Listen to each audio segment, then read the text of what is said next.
Qui parle trop le regrettera tôt. Ce proverbe résonne comme cette dictature encore présente sur cette île. Cette magnifique prison dorée qu'est Cuba est figée dans les années 50. C'est comme si la machine à remonter dans le temps s'était bloquée. Donc oui, aujourd'hui, je vais te parler de Cuba et particulièrement de la Havane. J'ai un avis mitigé sur la destination. Si tu veux savoir pourquoi, reste connecté.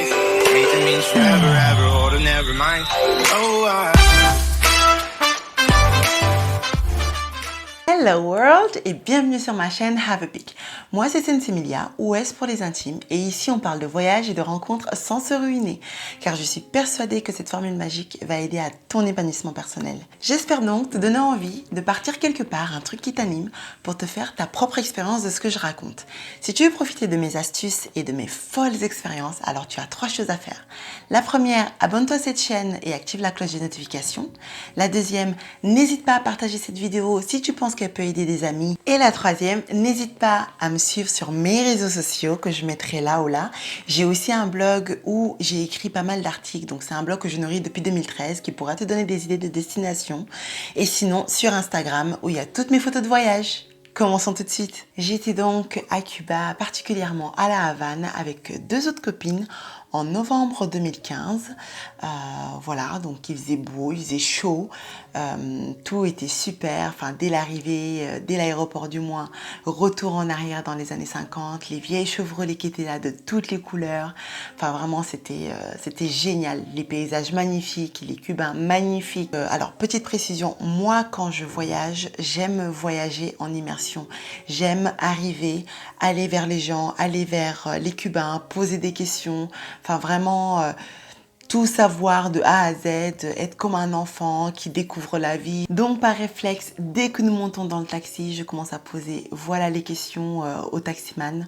C'est-à-dire, la levée de l'embargo venait juste de se faire avant notre arrivée. Donc, moi, dans ma tête, c'était waouh, trop bien, on va arriver, les choses ont rechangé. Donc, bon, j'étais assez positive sur notre voyage. Et en fait, en arrivant, première chose, je pose la question du coup au taximan. Et en fait, j'ai été attristée qu'ils me répondent qu'en vrai, rien n'avait beaucoup changé. Que pour les locaux, il n'y avait pas de changement, qu'ils ne le ressentaient pas. Que, en tout cas, pour eux, c'était juste une histoire de publicité, d'internet, de médias, pour histoire de faire un buzz, que tout va bien entre les États-Unis et Cuba, mais que clairement, ça n'avait aucun impact sur leur vie et leur façon de faire au quotidien. Il nous a expliqué aussi que le seul vrai changement dont on pourrait parler, ce serait la ville Varadero, donc qui est devenue une ville américanisée, enfin pour eux au fait, enfin du moins pour les Cubains.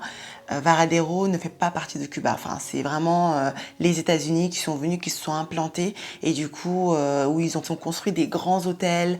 Il y a la plage bien sûr qui a été privatisée pour ces hôtels-là et c'est le coin où tous les touristes vont. Donc d'ailleurs on peut trouver assez facilement des ventes sur vente privée de destination Cuba, Varadero, enfin voilà. De plus, savez-vous que le taux d'alphabétisation à Cuba est le plus élevé au monde et que son système de santé est gratuit?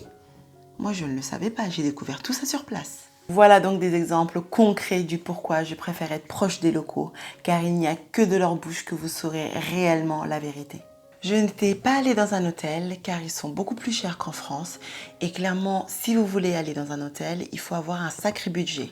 Donc j'étais partie dans une casa et en fait il faut savoir qu'à Cuba dès l'entrée de chaque maison en fait il y a carrément des signes bleus pour dire que là c'est autorisé aux touristes et des signes rouges pour dire que là ce sont des locaux. Le propriétaire de la casa nous a donc expliqué qu'il y a des locaux comme lui qui ont eu une autorisation du gouvernement et qui peuvent louer des chambres entre 20 et 23 € la nuit.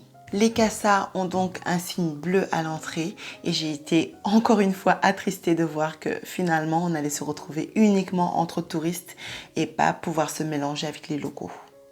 C'est donc à ce moment précis que mon sentiment commence à être un peu mitigé, dans le sens où d'une part il y a le propriétaire donc qui est cubain, qui est super aimable, super accueillant, gentil.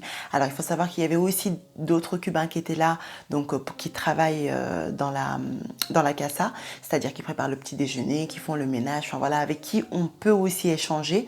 Et en fait, ils sont super accueillants, enfin ils se plaignent jamais, super comment dire, aimable. Le propriétaire nous avait même fait un peu de change en pesos cubanos au lieu de nos convertibles pour justement nous arranger.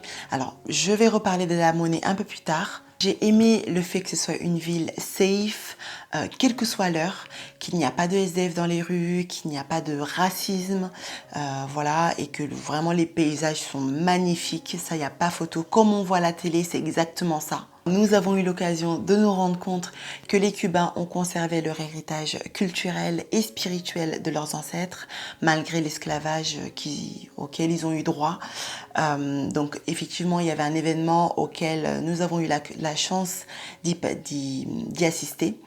Et en fait, il y avait beaucoup de gens qui dansaient, il y avait touristes et locaux mélangés qui dansaient ensemble, un peu de rumba, un peu de salsa cubaine.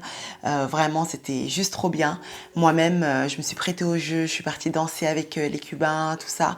Et c'était drôle parce que il y a même eu un moment, donc une de mes copines qui vient me voir et qui me dit ah mais attends, un truc trop drôle à te raconter. En fait, il y a eu un Cubain qui est venu me voir et qui m'a dit oh là là, c'est tes copines les deux là, parce que bon, du coup on était trois et en fait on était deux métisses et une française. Et donc du coup le Cubain parle à ma copine française et lui dit mais les deux là c'est tes copines, ça se voit qu'elles sont pas cubaines parce que clairement elles dansent très mal. Enfin bon, voilà. Donc ma copine venait me raconter tout ça. Et c'était drôle parce que bon, moi, il n'y a pas de souci, hein, je me prête au jeu, je danse, je m'éclate. Et puis en plus, comme j'aime être en immersion, là, c'était parfait. Mais je n'ai jamais dit que j'étais cubaine, quoi. Enfin, je suis métisse, oui, mais je ne suis pas cubaine. Ça ne m'a pas découragée pour autant. Alors, petit message aux femmes qui se rendent à Cuba. Ne soyez pas étonnés si vous répondez à la question que vous êtes célibataire, qui est un Cubain qui vous demande carrément de se marier avec vous. Effectivement, ils sont assez cash. Enfin, bon, moi, pour le coup, j'ai eu droit à quelqu'un d'assez cash, un policier d'ailleurs, qui m'avait clairement exposé la situation en me disant, bah voilà, si tu veux, on se marie. Parce que clairement, on n'a pas d'autre solution pour sortir du pays et moi, j'aimerais bien sortir. Mais bon, c'est vraiment pas méchant parce que je trouve qu'ils ont au moins l'honnêteté de dire les choses, quoi. Après, c'est pas tout le monde non plus qui a envie de sortir du pays. Pour revenir donc à ce que je disais tout à l'heure sur mon sentiment mitigé du fait que les maisons soient séparées, qu'on puisse pas être comme on veut mélanger aux locaux.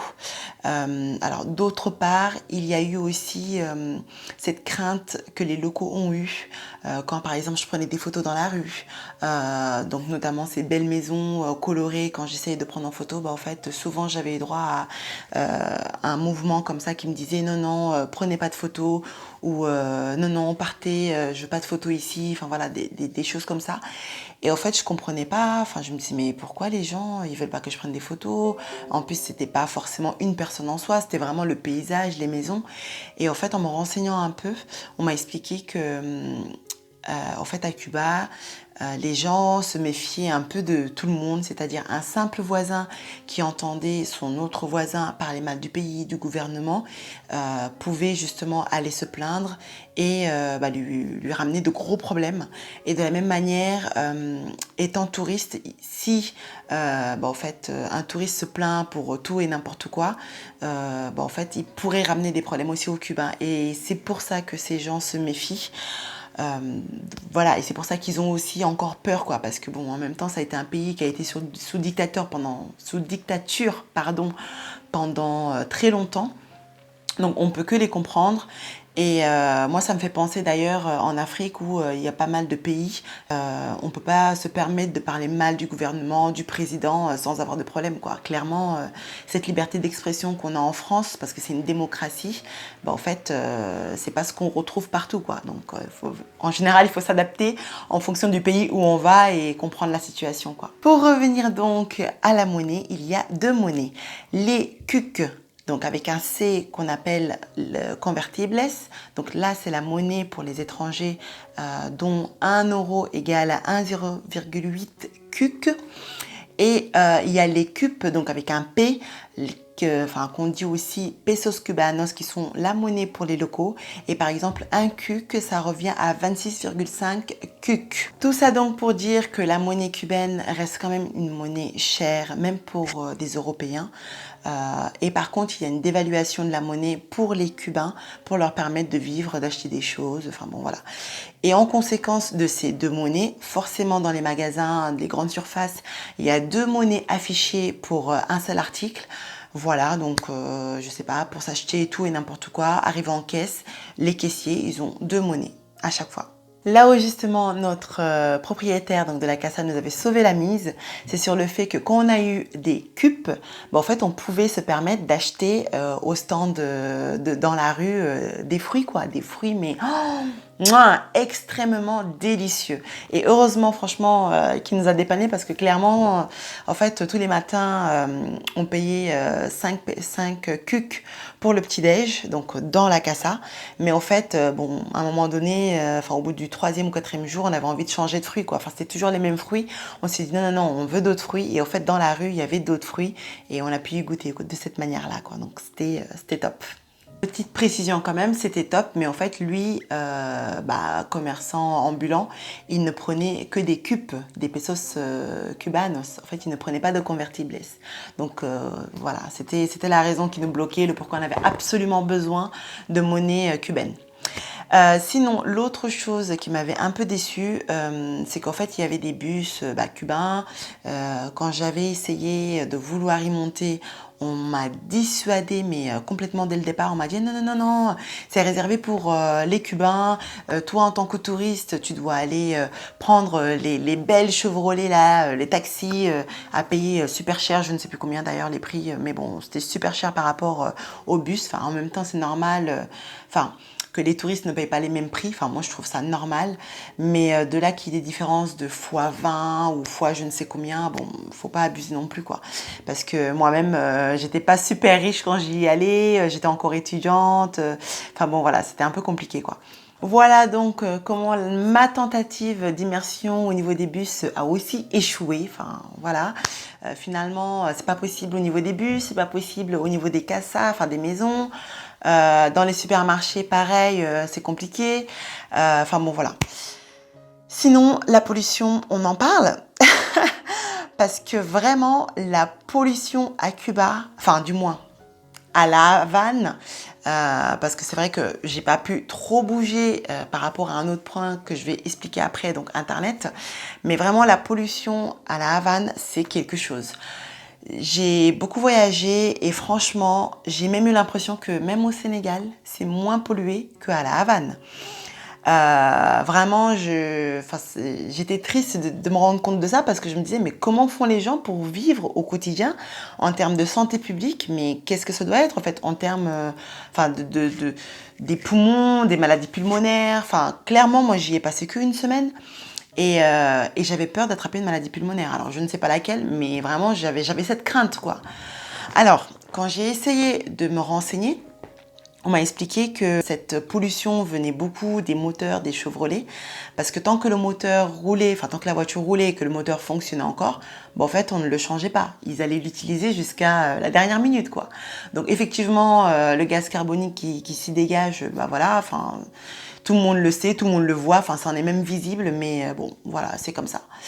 Et puis sinon il y avait gaz carbonique plus construction. Alors, la construction des maisons qui se faisait aussi en même temps.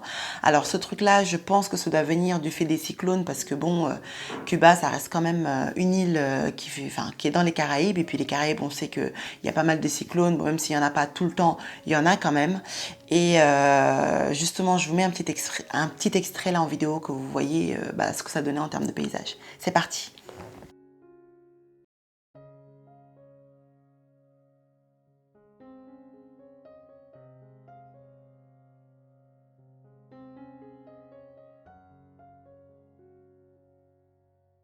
Voilà donc là effectivement on voit un immeuble détruit. Alors je sais pas si il a été détruit volontairement ou si c'est un cyclone qui est passé par là, sachant qu'ils ont peut-être commencé à reconstruire les immeubles avant cet immeuble là. Mais en tout cas il y avait beaucoup de maisons aussi en construction que pour le coup là j'ai pas pu vous montrer en vidéo.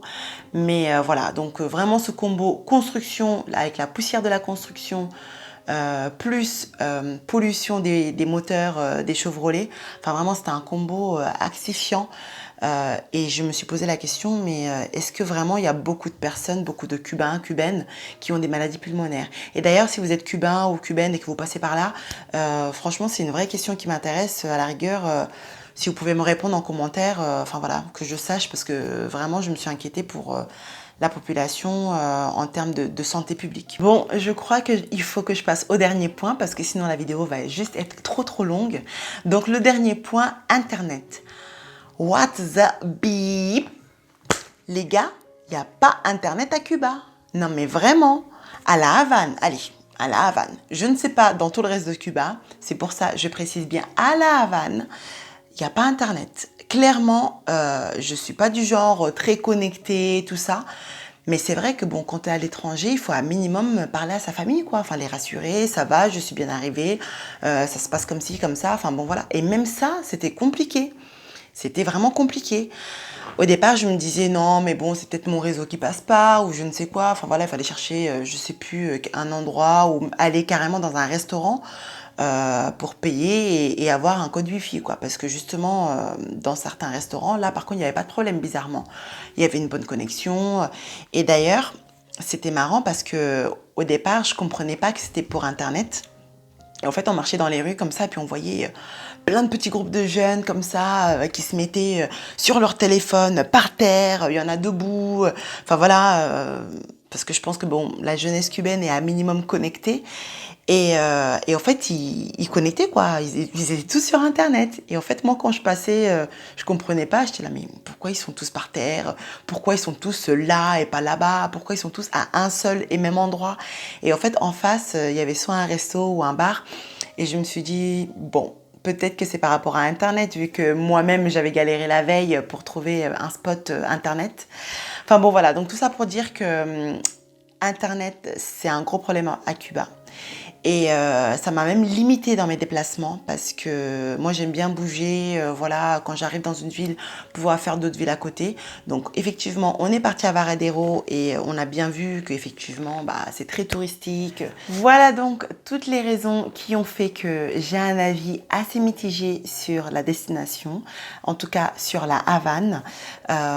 Après, c'est un pays à faire, c'est une destination à faire. Moi, je suis bien contente de l'avoir fait et je ne regrette vraiment pas parce que clairement il y a il y a aussi bien eu du positif que du négatif. Donc voilà.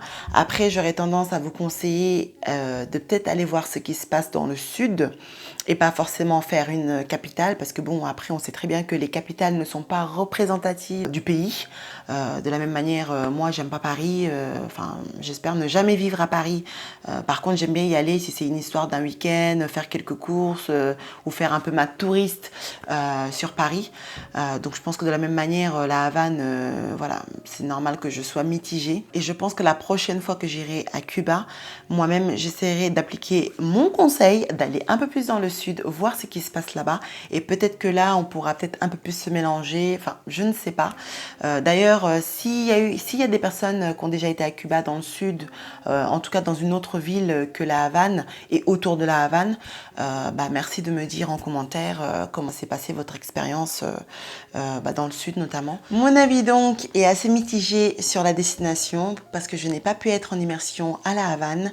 Cela dit, les Cubains sont culturellement proches du Sénégal et je sais que justement les conséquences de l'embargo et du refus du capitalisme américain font qu'aujourd'hui, en fait, ils ont cette méfiance et cette façon de se comporter en public.